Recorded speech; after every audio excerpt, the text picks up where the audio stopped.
75 ఏళ్ల స్వతంత్ర భారతదేశం తర్వాత క్విట్ ఇండియా ఉద్యమం తరహాలో భారతదేశాన్ని కాపాడుకోవాలి, ప్రజాస్వామ్యాన్ని కాపాడుకోవాలని తరహాలో సంయుక్త Kisan Morcha platform trade unions ఇచ్చిన పిలుపులో భాగంగా ఈరోజు పాల్వంచలో బ్లాక్ డే నిర్వహించడం జరుగుతోంది. దేశవ్యాప్తంగా మొత్తం బ్లాక్ డే నిర్వహించాలని చెప్పింది. 75 ఏళ్ల స్వతంత్ర భారతదేశంలో ఉన్న హక్కులని మొత్తం కూడా కాలు రాస్తూ ఉంది. ఉన్నటువంటి ఖనిజ సంపద మొత్తం కూడా కార్పొరేట్ వ్యవస్థకు అప్పచెప్తా ఉంది. భారతదేశంలో పాడి పరిశ్రమకు నిలయమైనటువంటి భారతదేశంలో కూడా అమెరికా నుంచి పాడిని, జంతువులని, కూరగాయలని మొత్తం కూడా దిగుమతి చేసుకోవాలని చెప్పి అధికంగా 20% సుంకాన్ని భారతదేశం పైన అమెరికా విధించింది. దీన్ని వ్యతిరేకిస్తూ భారతదేశాన్ని కాపాడుకుందాం, సుంకాలని వ్యతిరేకిద్దాం అనే నినాదంతో ఈరోజు మొత్తం కూడా బ్లాక్ డే నిర్వహిస్తూ ఉంది. ప్రధానంగా రైతులు తీసుకొచ్చిన 3 నల్ల చట్టాలను రద్దు చేయాలని, 4 లేబర్ కోడ్లను రద్దు చేయాలని, కార్మిక హక్కులను కాపాడుకోవాలని చెప్పి కోరుతా ఉన్నాం.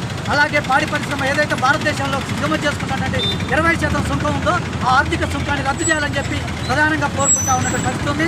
కార్పొరేట్లకు ఖనిజ సంపద మొత్తం తాకట్టు పెట్టే విధానాన్ని వ్యతిరేకిస్తూ ఉన్నాం. 3 నల్ల చట్టాలను, 4 లేబర్ కోడ్లని, నూతన సంరక్షణ నియమాలని మొత్తం కూడా రద్దు చేయాలని చెప్పి కేంద్ర ప్రభుత్వానికి ఎస్కేఎం తరఫున కోరుతా ఉన్నాం.